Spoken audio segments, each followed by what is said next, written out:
Bismillahirrahmanirrahim. Assalamualaikum warahmatullahi wabarakatuh.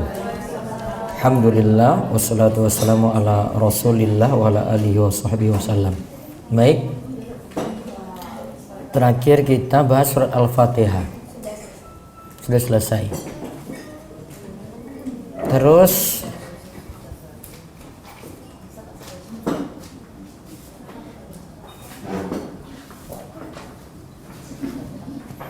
mau surat Anas apa surat Al-Ikhlas dulu? Anas apa Al-Ikhlas? Al-Ikhlas. Baik. Buka surat Al-Ikhlas.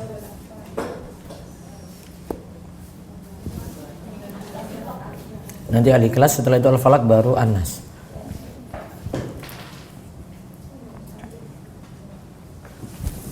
Ya, saya tuntun, diikuti. A'udzu billahi minasy syaithanir rajim.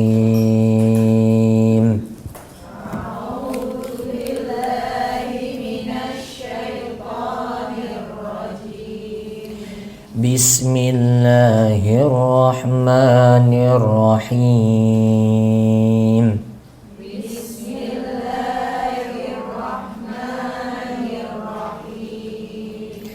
Qul huwallahu ahad.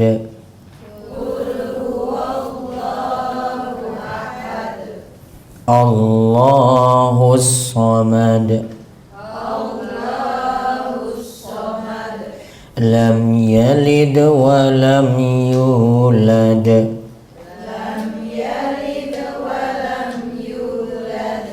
Wa lam yakul lahu kufuwan ahad.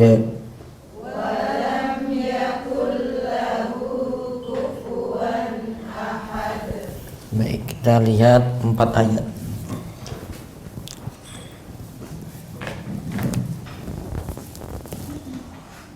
Bagi 2 ini ya.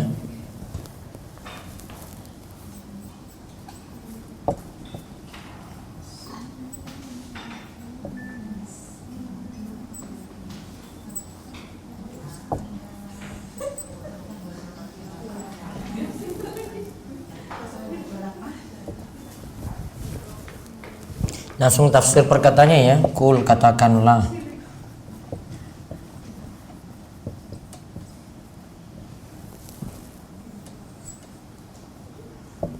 Huwa, dia,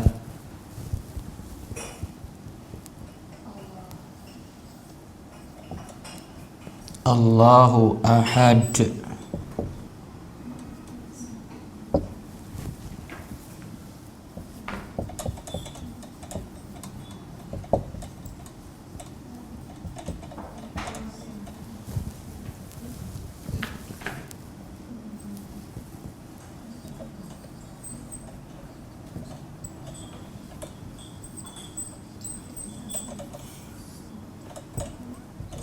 Allahus samad. Allah tempat bergantung setiap makhluk.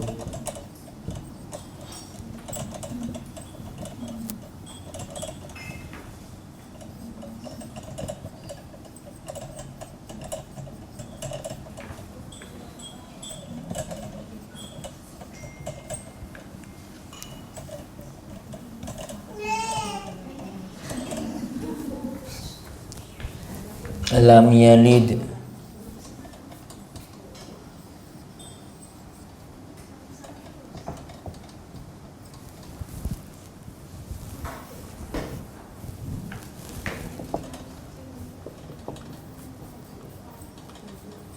Tidak memiliki anak, tidak beranak. Wa lam yulad. Tidak diperanakan, artinya tidak ada orang tuanya.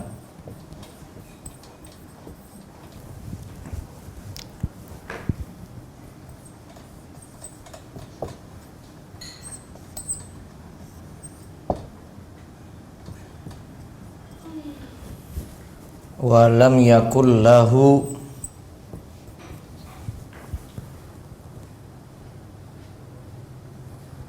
kufuwan ahad.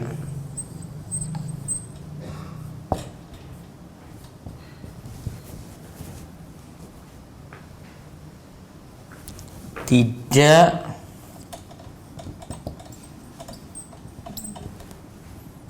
ada yang semisal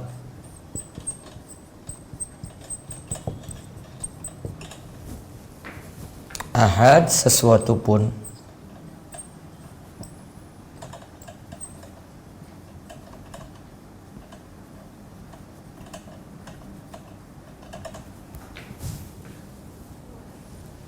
Tidak ada yang semisal dengannya.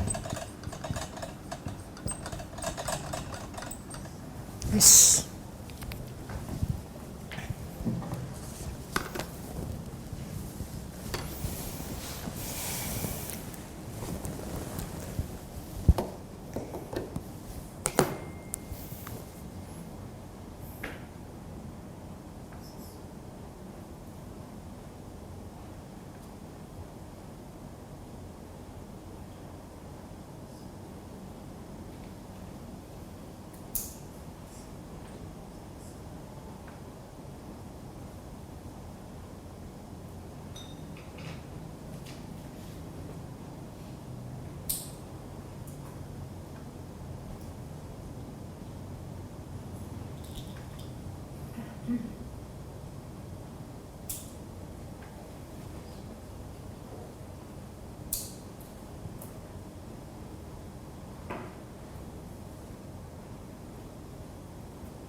Sudah?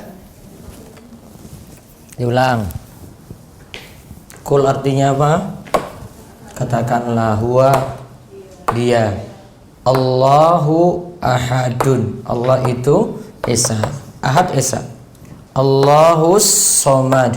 Allah tempat bergantung setiap makhluk. Lam yalid, tidak beranak. Walam yulad, dan tidak diperanakkan.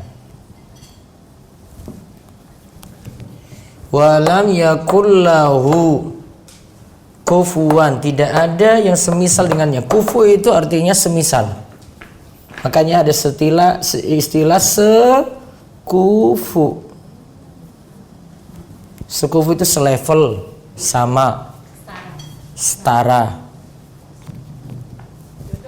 Jadi jodoh sekufu.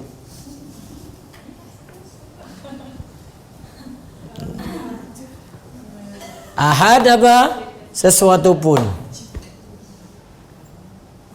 Jadi semisal, sekufu, selevel, sama, itu. Berarti tidak ada yang semisal dengan Allah. Semisal saja nggak ada, mau lebih daripada Allah nggak mungkin. Dah.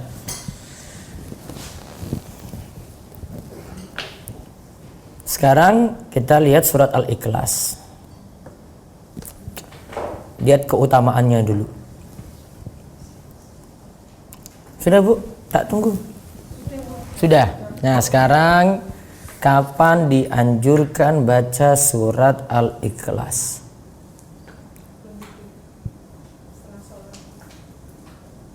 Kapan dianjurkan baca surat Al-Ikhlas? Tak dikte. 1.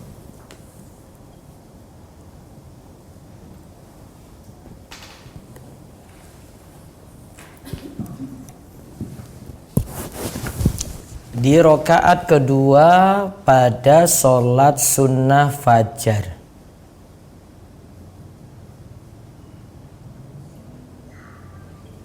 Di rokaat kedua pada sholat sunnah fajar. Sholat sunnah fajar apa Bu? Qobliyah subuh. Sudah masuk subuh dulu. Rokaat pertama nanti baca Al-Kafirun. Rokaat kedua baca Al-Ikhlas setelah Al-Fatihah. Bisa dirutinkan tiap hari sebelum sholat subuhnya. Walaupun ibu-ibu di rumah tetap qobliyah subuh juga. Seandainya telat misalnya di masjid jenengan sholat telat, bisa qadha. Sholat sunnah fajarnya tadi diqadha. Misalnya pas datang sudah iqomah, datang nggak sempat gitu untuk sholat sunnah fajar, maka bisa diqadha nanti habis sholat subuhnya. Baru sholat subuh, walaupun setelah sholat subuh waktu terlarang sholat, namun ada sebab. Kalau di rumah enggak usah qadha, ngapain qadha? Ibu sholat sunnah fajar dulu baru sholat subuh kan? Kalau di masjid misalnya suami datang ke masjid telat. Kalau sudah lewat waktu jam 5 gitu misalnya. Nah, sebentar. Kalau sudah datang tadi telat ya, di qadha habis sholat subuh. Kalau telat bangun, misalnya bangunnya jam 6:15. Siapa tahu terkejadian nggak? Maka sholat subuhnya sebelum kerjakan dulu qobliyah subuh. Jam berapapun itu. Jadi jangan sampai ditinggalin. Hah? Kelewat waktu nggak masalah. Dan Nabi Shallallahu Alaihi Wasallam selalu jaga sholat sunnah fajar walaupun safar. Dan dengan safar, nah safarnya dengan suami, jangan sendiri. Ya, safar dengan suami, 85 kilo. Hah? Semarang sudah safar. Kalau Solo belum ya, Solo itu dari sini masih boleh. Hah? Magelang baru sekitar 60 tuh kayaknya. Apalagi cuma Gunung Kidul ya. Tadi kalau safar itu Nabi SAW selalu jaga itu. Misalnya jenengan umroh mau sholat subuh, nah ini dikerjakan dulu ini. Misalnya di pesawat gitu, mau sholat subuhnya, walaupun dalam keadaan duduk sholat sunnah fajar juga. Nabi tidak pernah tinggalkan ketika safar. Namun sholat rawatib yang lainnya beliau memilih ninggalkan. Jadi yang beliau jaga cuma apa tadi? Sholat sunnah fajar saja. Qobliyah dhuhr beliau tinggalkan, ba'diyahnya ditinggalkan, ba'diyah maghrib tinggalkan, ba'diyah isya ditinggalkan. Sholat sunnah fajar beliau jaga. Itu keistimewaan sholat sunnah fajar. Terus surat Al-Ikhlas dibaca lagi yang kedua.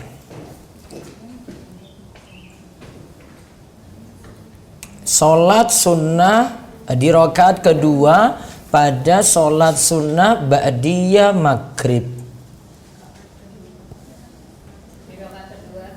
Di rakaat kedua pada sholat sunnah ba'diyah maghrib.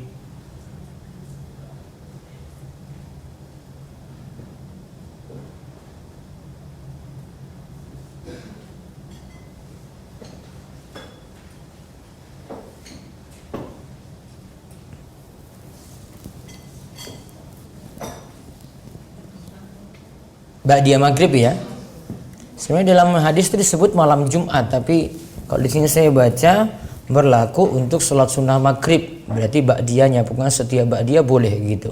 Rakaat pertama Al-Kafirun, rakaat kedua Al-Ikhlas. Setelah baca Al-Fatihah. Terus yang ketiga, di rakaat terakhir atau rakaat ketiga sholat witir setelah Al-Fatihah. Di rakaat terakhir atau rakaat ketiga dari sholat witir.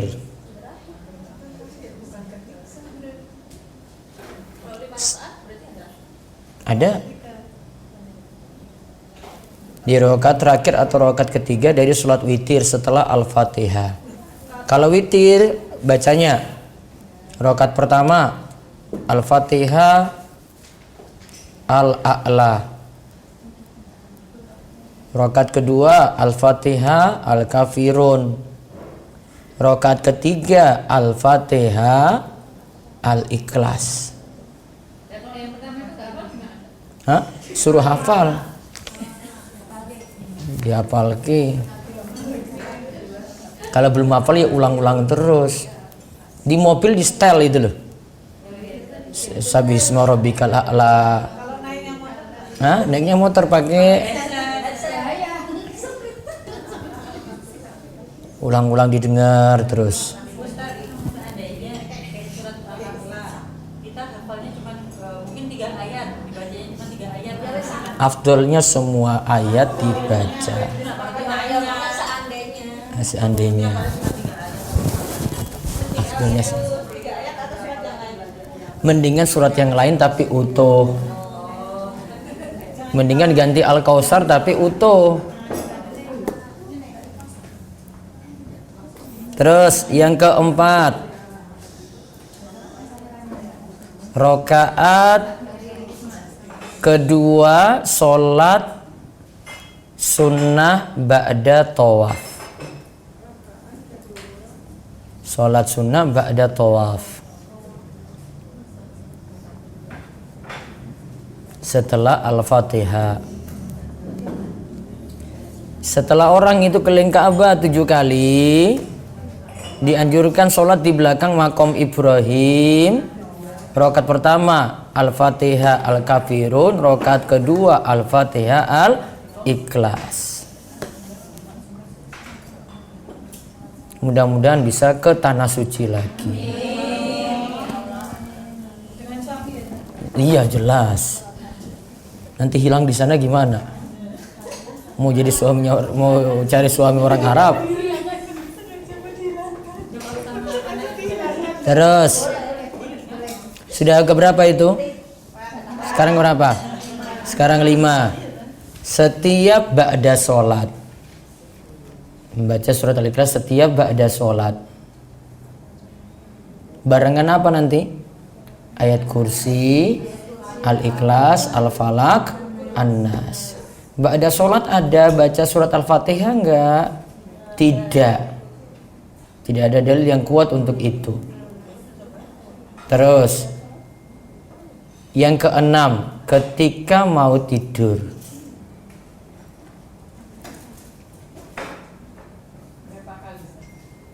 Mau tidur, gimana caranya? Kumpulkan kedua telapak tangan, lagi ya. Terus ditiupkan. Terus baca Al-Ikhlas, Al-Falaq, An-Nas, lalu diusap. Ditiup dulu baru baca, baru diusap. Karena tuntutan hadis seperti itu. Tiup C, terus baca Al-Ikhlas 1, Al-Falaq 1, An-Nas 1. Setelah itu usap. Bagian tubuh yang bisa dijangkau, ulang lagi. Tiup lagi, baca Al-Ikhlas, Al-Falaq, An-Nas. Bukan 3 kali langsung, enak banget. Diulang yang kayak tadi itu 3 kali. Saya sudah ulang di ini belum ya? Sudah. Dipraktekkan biar nanti ingat. Terus yang keberapa? 7. Jadi bacaan ruqyah ketika sakit. Bacaan ruqyah.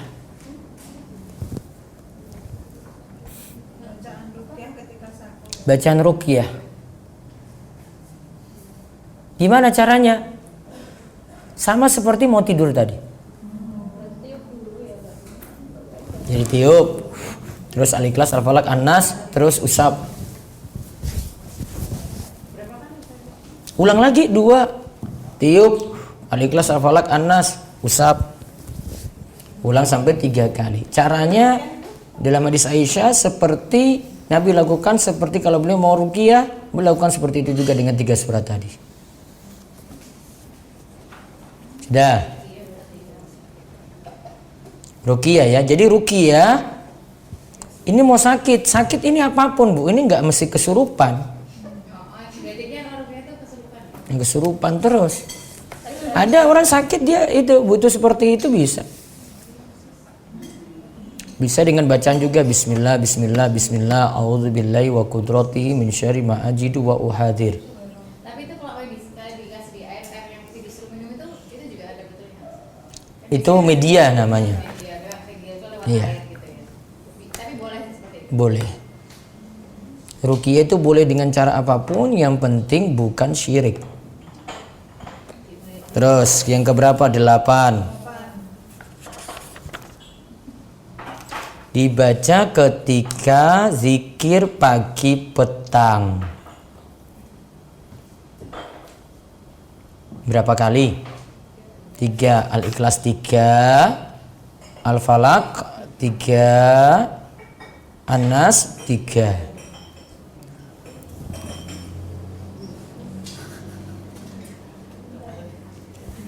Nah sekarang keutamaan surat Al-Ikhlas. Keutamaan surat Al-Ikhlas. Surat Al-Ikhlas disebut sulusul Quran.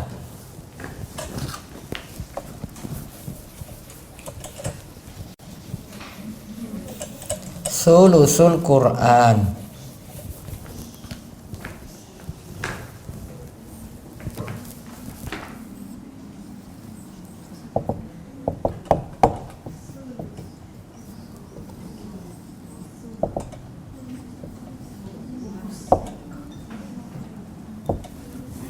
Sepertiga Al-Quran.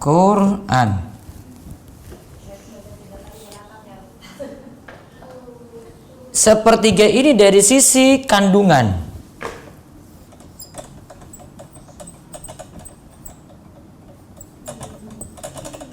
Bukan dari sisi baca 3 kali jadi hatam Al-Quran. Bukan.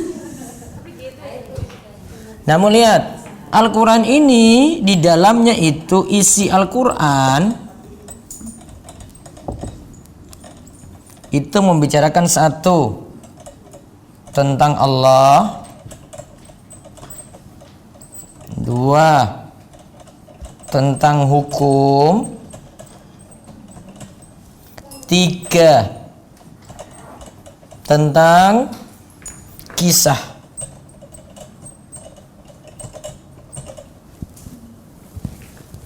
Nah, surat Al-Ikhlas ada di sini.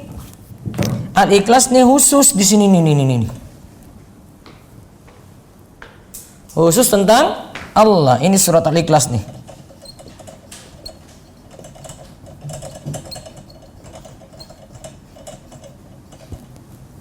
Berarti sepertiganya. Karena yang lainnya hukum nggak ada di surat Al-Ikhlas. Tentang kisah nggak ada di situ. Yang ada membicarakan tentang Allah, spesial lagi. Maka disebut apa? Sulusul Quran.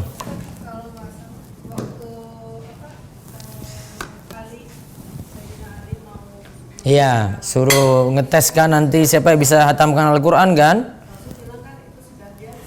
Nah itu perlu dicek riwayatnya.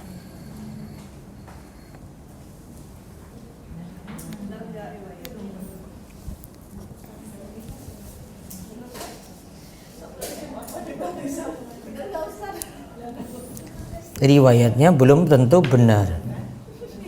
Saya belum dapat riwayat pasti tentang itu. Yang ada riwayatnya gini, dari Aisyah, ada seseorang yang setiap kali sholat dia selalu tutup dengan Qul huwallahu ahad. Dia baca surat apapun dia tutup dengan Al-Ikhlas. Dia baca Inna a'tainakal kautsar, terus Qul huwallahu ahad, dia tutup lagi. Setiap kali rakaat kayak gitu. Dilaporkanlah pada Nabi.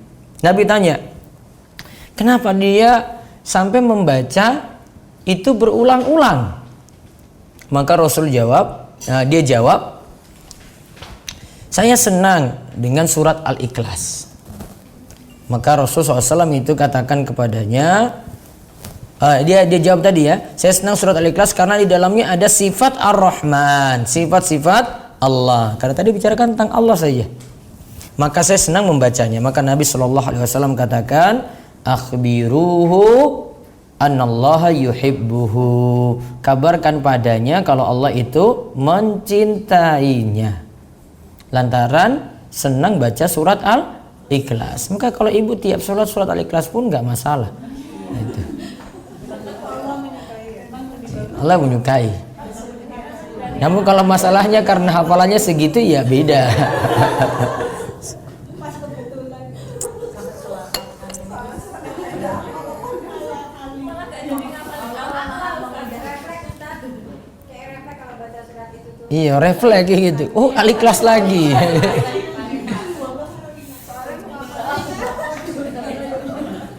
Terlalu banyak pikiran tuh ibu-ibu ini. Terus sekarang ada tidak sababun nuzul atau asbabun nuzul? Tahu asbabun nuzul? Nah, sebabnya turunnya ini surat Al-Ikhlas ini. Jawabannya tidak ada asbabun nuzul secara khusus. Jadi kalau ada yang tanya asbabun nuzul surat ini ada enggak? Tidak ada. Dalilnya lemah kalau bilang ada.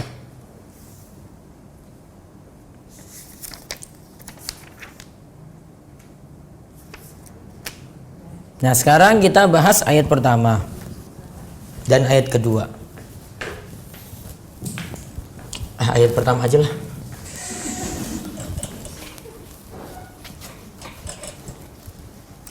Apa ayat pertama? Qul huwallahu ahad. Sekarang pas bahas ahad.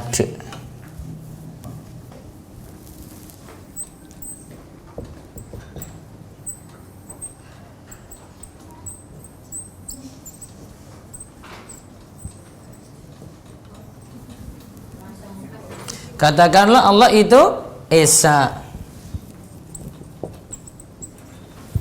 Ini lagi membahas tentang tauhid berarti. Katakanlah Allah itu Esa. Tauhid.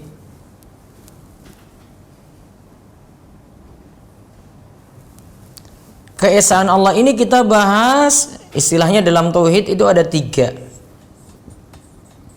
Sudah saya singgung sebelumnya ini. Tauhid rububiyah, tauhid uluhiyah,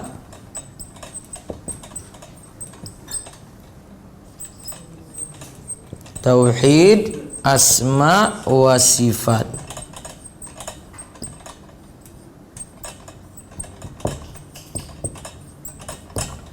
Kalau kita mempelajari keesaan Allah di 3 ini, tauhid rububiyah, uluhiyah, asma wa sifat. Asma itu nama.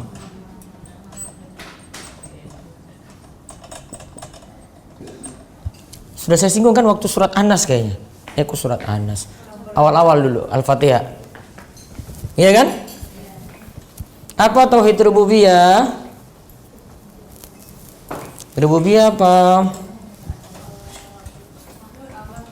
Rububiyah apa? Allah, lupa paling. Apa rububiyah? Allah Esa dalam perbuatan. Ini ya. Rububiyah itu di mana itu? Itu pelajaran di mana? Hah? Oh, dari MPD. Tauhid rububiyah. Ini saya langsung catat keterangannya ya.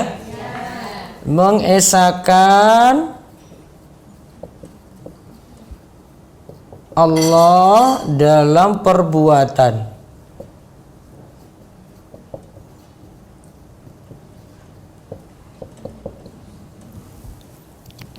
Di sini ada 4. Allah itu satu-satunya pencipta, pemberi rizki,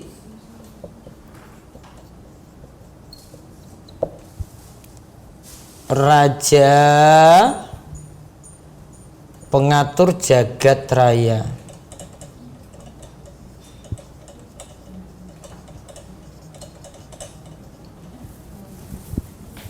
Jadi kalau bahas tauhid rububiyah itu berarti Allah satu-satunya pencipta, tidak ada yang bersekutu dengan Allah dalam hal ini. Allah salah satunya pemberi rizki. Tidak ada yang barengan Allah dalam memberi rizki. Allah salah satunya raja. Apalagi pada hari kiamat yang jadi rajanya Allah, raja yang lainnya tunduk pada Allah. Lalu pengatur jagat raya, bumi berputar, berganti siang malam, rizki datang, ya. Ada yang hidup, ada yang mati, ya itu pengatur semuanya. Allah yang ngatur. Allah tidak bersekutu dalam hal ini. Nggak ada yang barengan Allah. Nggak Allah serahkan ke wali-wali gitu untuk kuasai daerah tertentu, nggak. Nggak serahkan pada jin untuk menguasai suatu laut, itu juga tidak. Nggak serahkan kepada Nyi Roro Kidul juga tidak. Ya. Jadi nggak ada itu kuasa yang diserahkan kepada makhluk, nggak ada. Allah kuasai semuanya itu. Itu namanya apa? Rububiyah. Terus yang uluhiyah. Uluhiyah itu mengesahkan Allah dalam ibadah.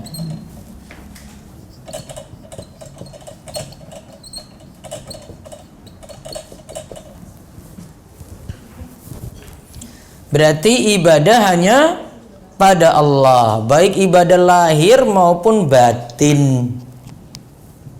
Lahiriah sholat, sedekah, zakat, haji, puasa.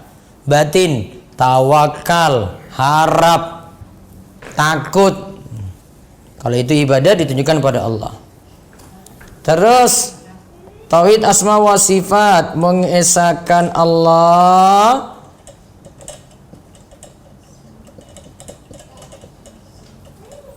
dalam nama dan sifatnya.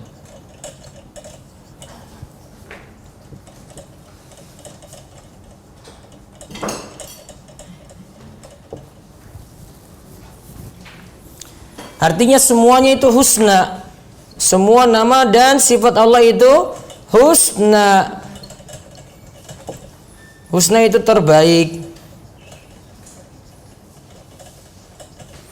Tentang hal ini secara mendalam ini di pembahasan akidah. Ada buku namanya Akidah Tohawiyah. Kapan dibahas? Ikut daurah besok.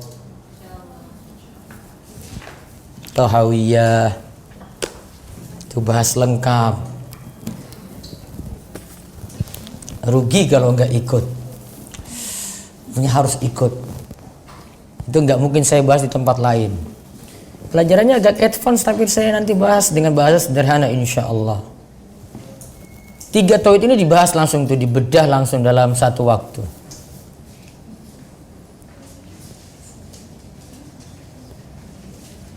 Dah?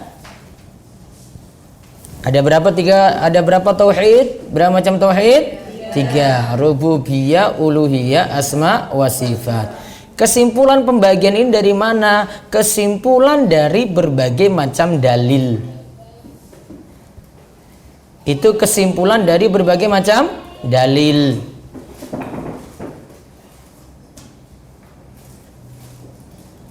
Jadi dalil-dalil yang ada itu dikumpulkan. Nah, disimpulkan. Oh, ini membicarakan tentang perbuatan Allah nih, namanya tauhid rububiyah. Oh, ini membicarakan tentang ibadah nih, ibadah hanya untuk Allah, tauhid uluhiyah. Ini membicarakan tentang asmaul husna, nama dan sifat Allah. Ada Allahus Samad, ada Al-Malikul Quddus Salamul Mu'minul Muhaimin. Ya, itu nama-nama Allah semuanya. Ada Ar-Rahman Ar-Rahim. Itu dipelajari di situ.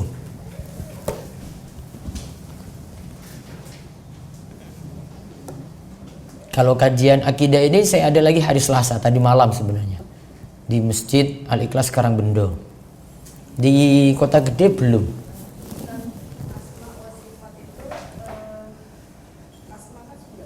Nama. Bukan. Kalau itu sifat 20. Nah, kalau kita bahas di sini, sifat Allah itu tidak dibatasi 20. Contoh sifat Allah, nuzul, Allah turun ke langit dunia. Istiwa, Allah menetap tinggi di atas sana. Qarib, Allah itu dekat. Membicarakan tentang itu. Ada yang dicari? Ada?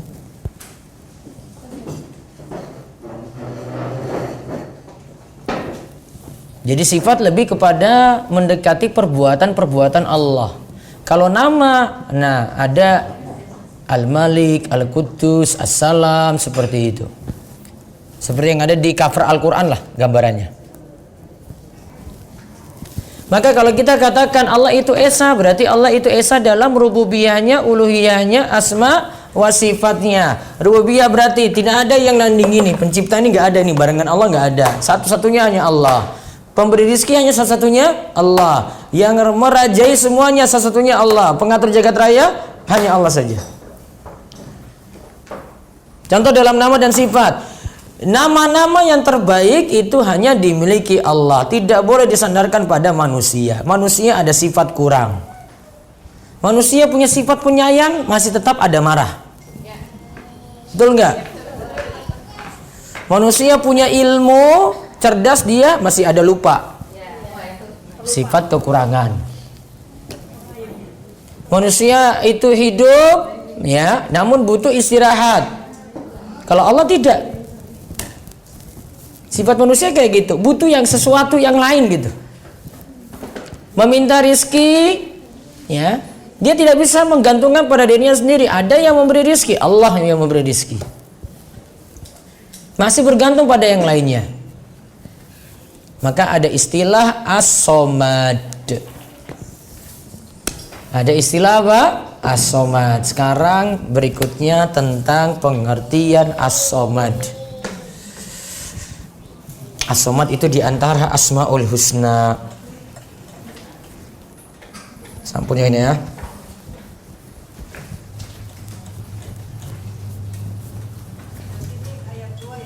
Ayat 2. Sekarang kita kaji makna as-somad.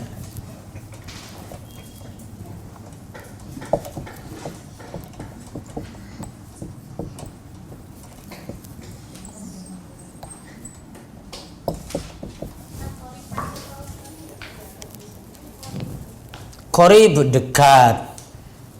Fa inni qarib, aku itu dekat, kata Allah. Dekat pada orang yang berdoa. Hah? Iya, jadi sahabat karib. Karib itu dari qarib. Dari bahasa Arab. Sahabat karib itu sahabat dekat. Sudah. Sekarang dicatat, saya diktekan untuk nama as-somad ini pengertiannya apa? Makna as-somad. 1. Makna as-somad tafsirannya adalah 2 ayat berikutnya. Apa tafsirannya? Apa as-somad? Lam yalid wa lam yulad wa lam yakul lahu kufuwan ahad. Berarti ditafsirkan dengan 2 ayat berikutnya.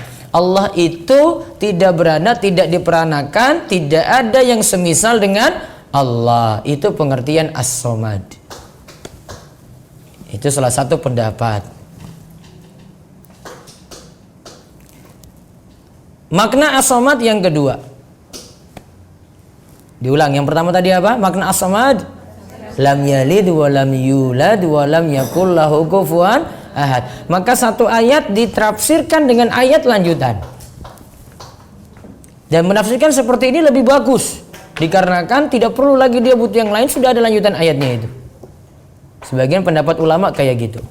Terus makna yang kedua, as-somad adalah yasmudu ilaihil khalqu fi hawaijihim wa masailihim. Tempat bergantung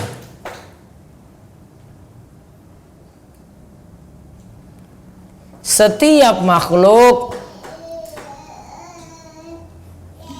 dalam berbagai kebutuhan dan masalah-masalah.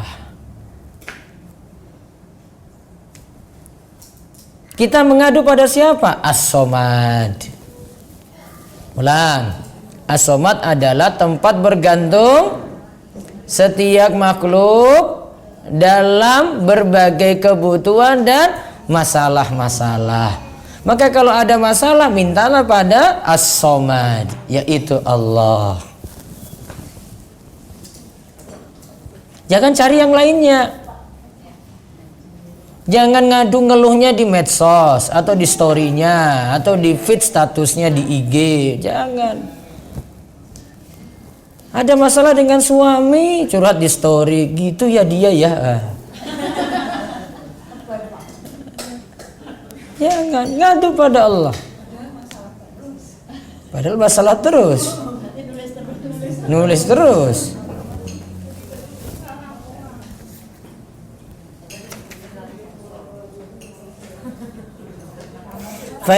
Makna yang lain yang ketiga lagi ya, makna yang ketiga. As-Somad artinya Allah tidak memiliki rongga layaknya makhluk. La jaufa lahu, tidak memiliki rongga. Makna yang keempat, As-Somad artinya Allah tidak butuh pada makan dan minum.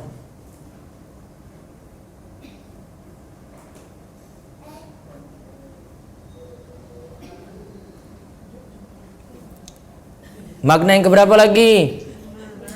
Kelima, As-Somad artinya Allah itu kekal, tidak fana.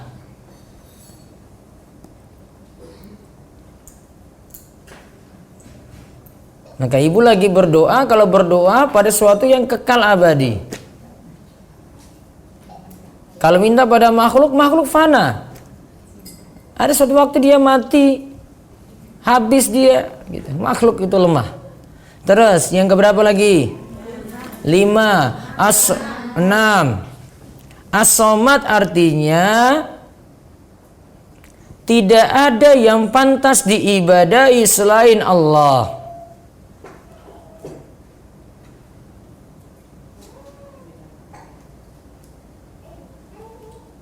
Yang ketujuh, As-Somad artinya Allah tidak butuh pada makhluk apapun. Allah tidak butuh pada makhluk apapun.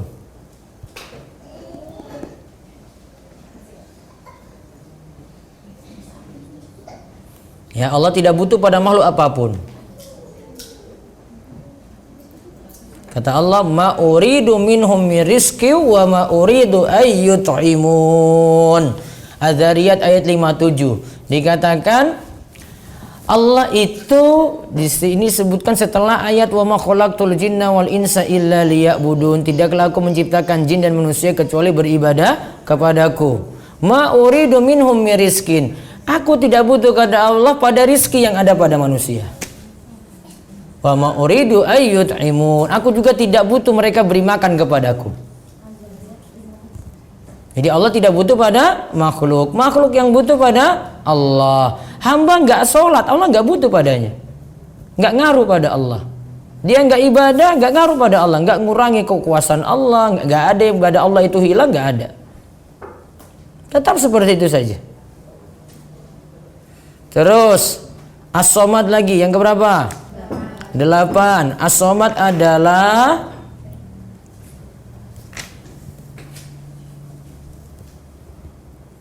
puncak segala sesuatu dan tidak ada di atas Allah, tidak ada sesuatu pun di atas Allah. Puncak segala sesuatu dan tidak ada sesuatu pun di atas Allah.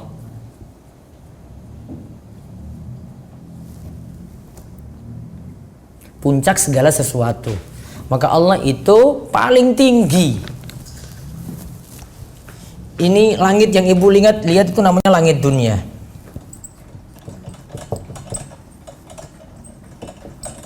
Terus langit nanti ada 7 lapis. 1, 2, 3, 4, 5, 6, 7.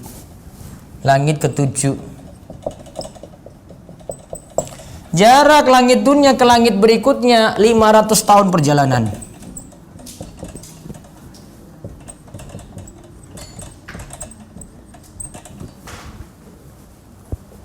Jarak ya, dari langit dunia ke langit berikutnya 500 tahun perjalanan. Langit ke-7 di atasnya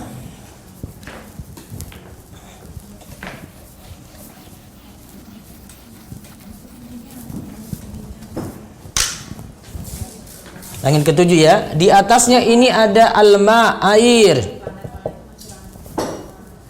Planet-planet masih langit dunia, Bu.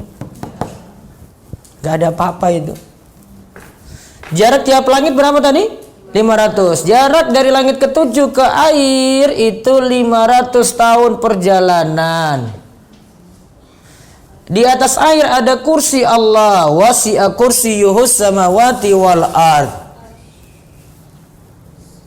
Kursi. Di atas kursi ada arsy. Ar-Rahmanu 'alal arsy istawa. Allah menetap tinggi di atas arsy-Nya. Nah, di sini baru Allah. Allah itu maha tinggi di atas seluruh makhluknya.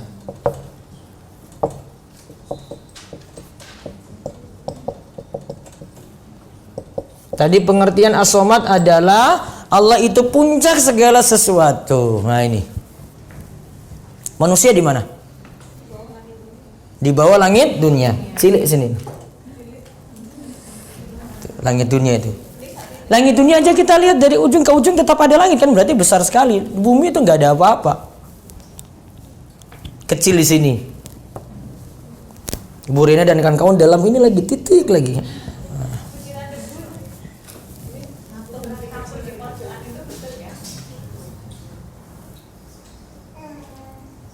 Kursi itu tempat berpijaknya kaki Allah. Arsy makhluk Allah yang paling tinggi, paling besar. Gak ada lagi yang lebih tinggi daripada ini nih. Planet Jupiter di mana? Masih di sini.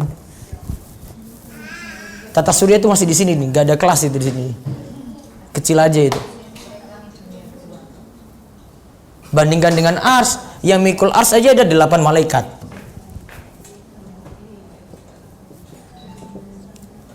Delapan malaikat ya yang mikul arsy. Malaikatnya itu besarnya dari ujung telinga sampai pundak itu jaraknya 700 tahun perjalanan. Untuk mikul apa tadi? Arsy. Ada 8. Pokoknya imannya saja 700 tahun perjalanan. Jauh sekali gitu. Gitu aja lah. Mau perjalanan apa nggak tahu gitu, nggak usah hitung-hitung, capek hitungnya.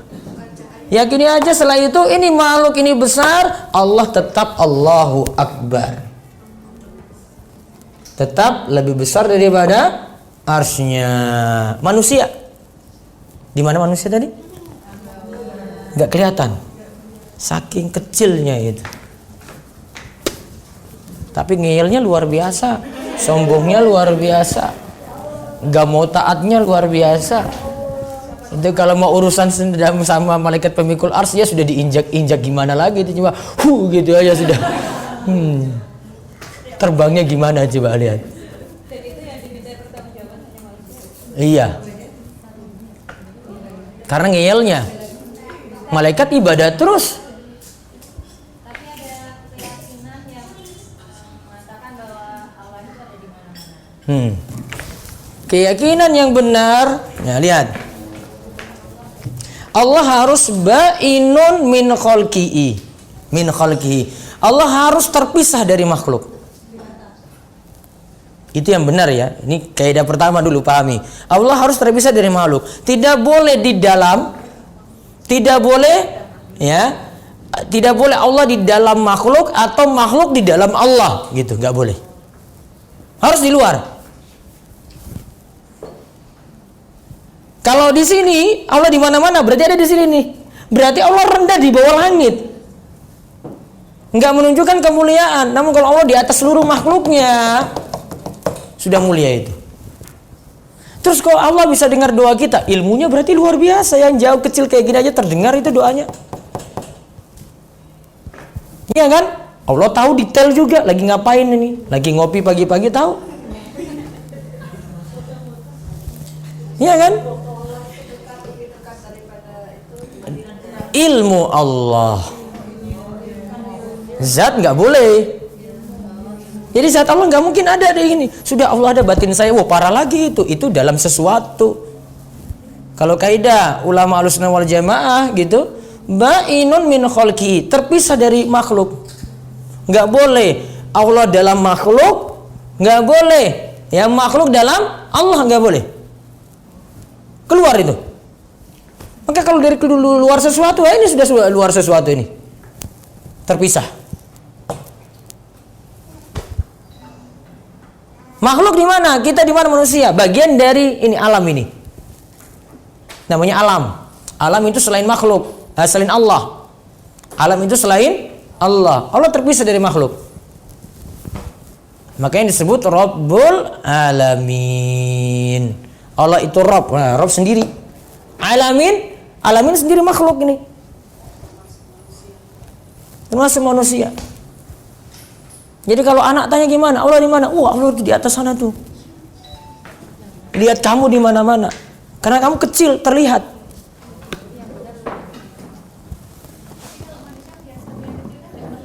Kalau manusia matanya lemah. Allah ilmunya luas. Allah punya sifat as-sami al-basir. Basirnya, maha melihatnya lebih luar biasa. Manusia terbatas. Untuk melihat yang besar nggak bisa, melihat kecil sekali nggak bisa. Mendengar yang suaranya lebih besar nggak bisa, mendengar yang kecil sekali nggak bisa. Terbatas. Pahami kayak gini gampang.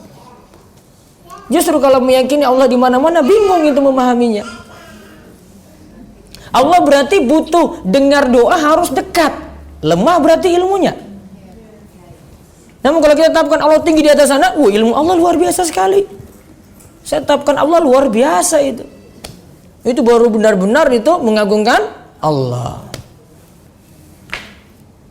Dan ini cukup satu genggaman Allah saja ini, satu ini semuanya nih. Wa ma qadrallahu haqqa qadri wal ardu jami'an qabdatuhu. Nah, itu disebut dalam ayat itu. Cukup bumi dan yang lainnya di alam ini satu genggaman Allah saja itu. Kalau manusia itu pegang itu cuma satu genggaman aja ini.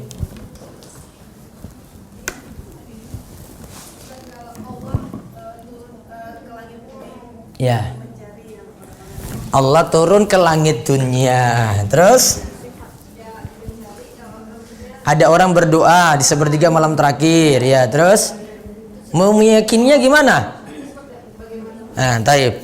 Pertama, jalan pikiran pertama dulu. Allah beda dengan makhluk. Walam yakul lahu kufuwan ahad. Itu dulu.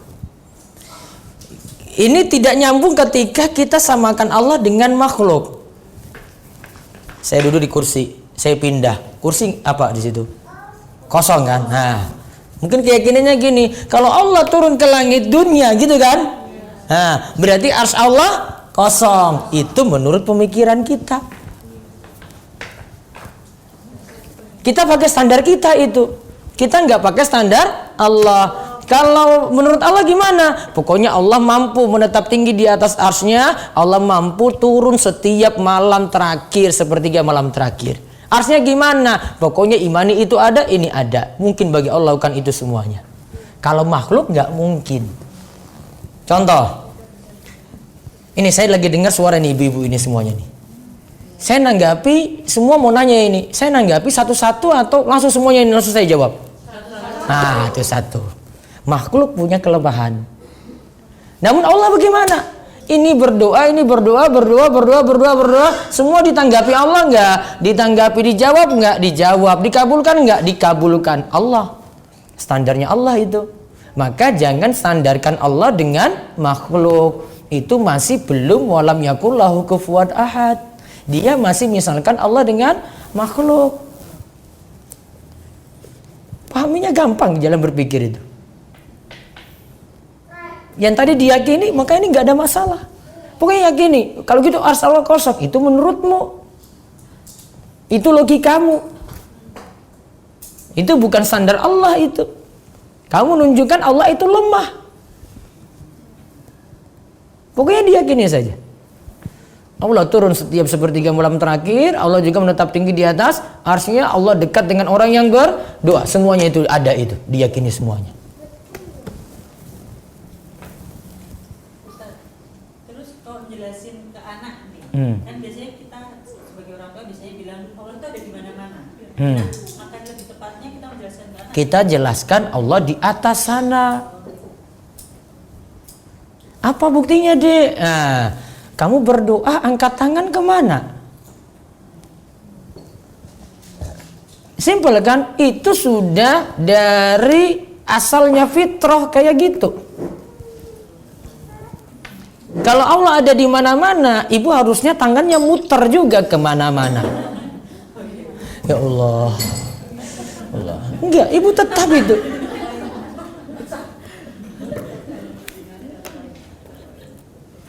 Nurani ibu sudah tahu itu kayak gitu. Iya kan? Dan ibu kalau jalan merasa terawasi selalu itu ke atas gitu, bukan sekitar ibu, namun ke atas. Allah itu lihat saya, Allah lihat saya. Gitu. Kalau anak tanya kapan melihat Allah, Besok di hari kiamat ketika masuk surga, semua orang beriman akan melihat Allah. Di dunia belum. kalau umur 7 tahun sudah ngerti. Ya sudah, bilang aja besok pas hari kiamat. Kapan kiamatnya? Tunggu mati, gitu aja. Setelah meninggal nanti datang kiamat.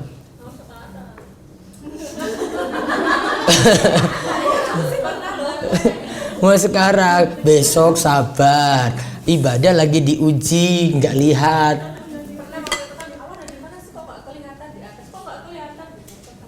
Tinggi sekali. Jelaskan kayak gini aja. Itu langit itu baru langit dunia. Di atasnya ada langit lagi 500 tahun perjalanan terus sampai jelaskan kayak gini.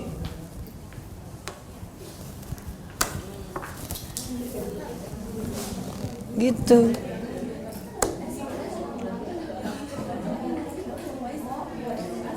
Tadi air, baru kursi, baru ars, baru ar-Rahman. Berarti makhluk yang paling tinggi apa? Arsy. Makhluk yang paling besar? Arsy. Bandingkan kursi dengan ars itu seperti cincin dilemparkan di tanah lapang. Bandingan apa tadi? Bandingan ya kursi dengan ars. Itu seperti dilemparkannya cincin di tanah lapang. Lebih besar ars tadi itu. Makhluk besar luar biasa itu. Gambarnya tadi berapa malaikat yang mikul? 8. Wa yahmilu arsya rabbika fawqahum. Mereka itu memikul ars. Ya. Yang di atasnya itu ada Rabb mereka. Fawqahum, di atas mereka itu Rabb mereka itu. Tunduk itu patu itu mikul ars tadi. Berarti ars itu kan tempat ya, bukan makhluk kan? Ars itu makhluk. Maksudnya bentuknya kan Bentuknya wallahu a'lam, nggak boleh diceritakan. Pokoknya makhluk besar gitu.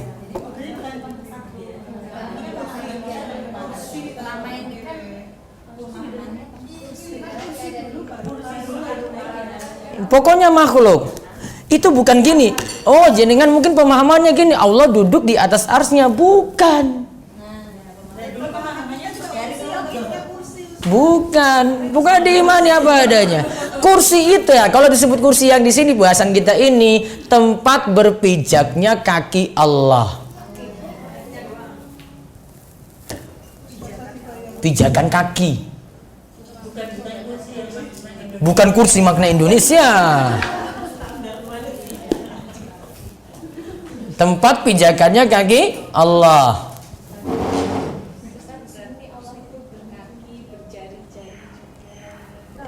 beda dengan makhluk.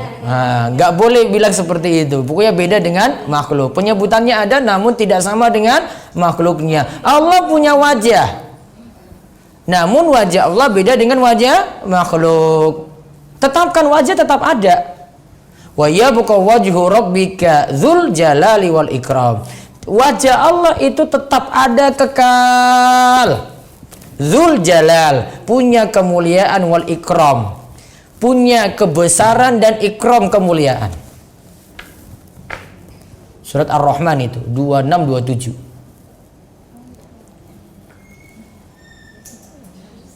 Sudah berhenti sampai di situ. Kalau pertanyaannya sudah, kalau anak tanya sudah berlebihan, bilang aja wallahu a'lam gitu. Arsnya itu bentuknya gimana? Kita nggak tahu. Kursi tadi gimana? Bilang aja pijakan kaki Allah.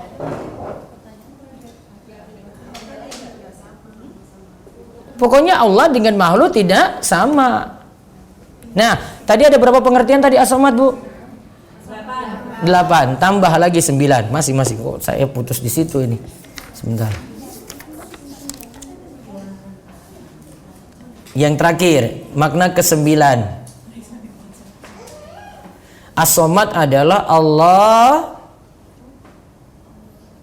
berbuat sekehendaknya dan menghukumi sekehendaknya.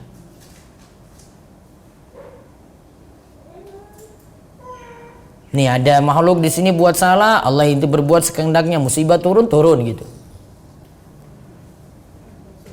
Tidak boleh tanya-tanya, Allah kok kayak gini, nggak boleh. La yus'alu amma yaf'alu wa hum yus'alun. Allah tidak ditanya apa yang Allah perbuat, namun manusia itu yang nanti akan ditanya. Kok saya dapat rezeki ini, kok yang lain tuh, kok yang ini saya dapat rezeki segini, kok yang lain kok lebih. Allah nggak adil tuh. Kamu nggak boleh nanya kayak gini. Kamu akan ditanya, rezekimu segitu mau bersyukur nggak? La yus'alu amma yaf'alu wa hum yus'alun. Allah tidak ditanya apa yang Allah perbuat, manusia yang nanti akan ditanya. Terus dari 10, 9 apa 10? 9 pengertian tadi, makna as-samad tercakup semuanya tadi. Jadi Ibu bisa tulis terakhir, 9 makna ini semuanya adalah makna as-samad. 9 makna ini adalah makna as-samad.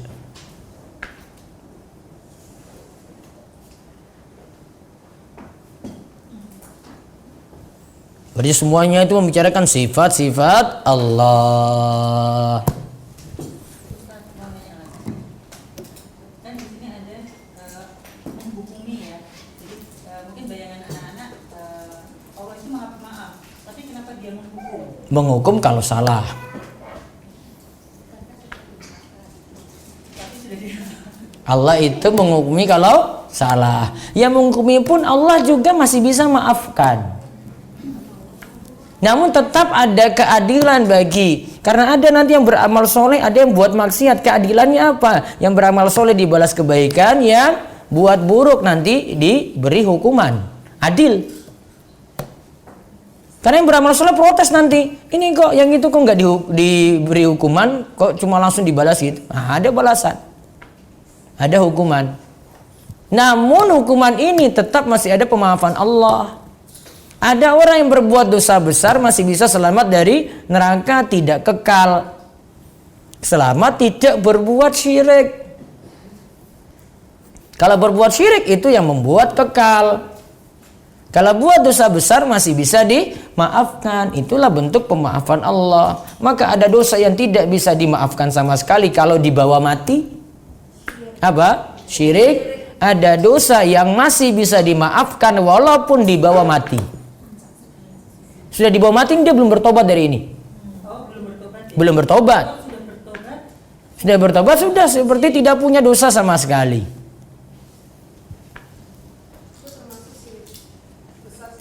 Syirik besar, syirik kecil yang tidak diampuni di sini syirik besar kalau dibawa mati. Syirik kecil masih bisa dalam kehendak Allah. Allah masih bisa maafkan.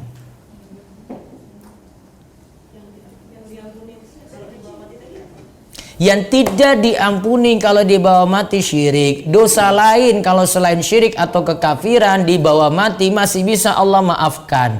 Ini kebaikannya ada, ini kejelekannya. Dosa besarnya dia bawa nih ya. Karena ada kebaikan, kebaikan itu nutupi kejelekan-kejelekan yang ada. Oke, yang dimaksud kekafiran tadi yang mana? Kekafiran, mencela Nabi, menghina Al-Quran, gitu, itu namanya kekafiran. Itu masih dimaafkan ya? Enggak, syirik kekafiran dibawa mati tidak dimaafkan. Sekarang kita bahas tentang yang dibawa mati aja lah. Kalau sudah hidup sudah bertobat selesai. Walaupun itu syirik.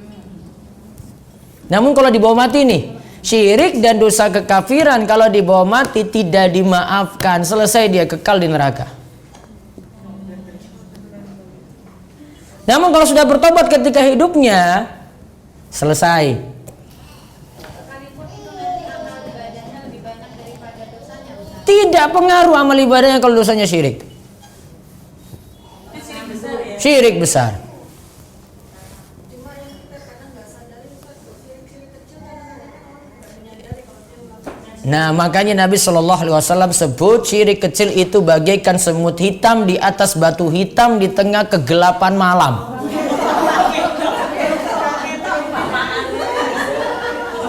Apa tadi misalnya? Apa permisalannya? Semut hitam di atas batu hitam, gelap malam lagi. Coba lihat. Kalau nggak belajar nggak akan tahu.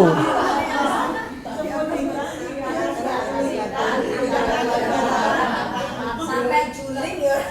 Kadang-kadang kita tidak menyadari yang kita lakukan itu ternyata syirik loh, tapi Ya itu makanya butuh belajar, mumpung ada waktu. Syirik kecil itu sifatnya kayak gitu, di atas seperti semut di atas batu hitam. Apa semut hitam di atas batu hitam. Kalau semut putih masih mending itu bisa kelihatan. kan kalau kita bisa tergantung ke sesuatu itu loh Ustaz. Tergantung apa, gimana? Misalnya nih, hubungan gitu, sampai lalai waktu ini sampai ini Nah itu nggak sampai syirik lah, cuma lalai. Tatayur itu dia tidak bisa melakukan aktivitas kalau ini tidak selalu ada di dekat. Enggak, itu tidak sampai syirik, itu beda. Enggak. Tergantung sama ini gitu Ustaz, tergantung ketergantungannya itu. Enggak, itu cuma ketergantungan sampai buat lalai ibadah, itu aja. Kalau tidak buat lalai ibadah beda. Kalau memang kerjaannya ini terus gimana? Berarti jimat. Jimat, raja, Ada tadi ya. Kalau jimat itu tatoyur, hah? jimat itu sih Tergantung. Kalau dia yakini benda ini yang nanti bawa kebaikan-kebaikan, bawa rizki dia, panjangkan umur dia, bukan Allah yang beri, ya syirik akbar. Jadi gini, ada kan yang anak kecil terus nanti dikasih rapalan gitu, terus dibikinin kalung, bikin kalung. Dikasih apa tadi? Kayak raja kayak Oh, itu jimat syirik. Man ta'allaqa tamimatan faqad asyrak. Siapa yang pakai jimat-jimat masuk dalam syirik. Wallahu alam bisawab. Demikian pembahasan kita.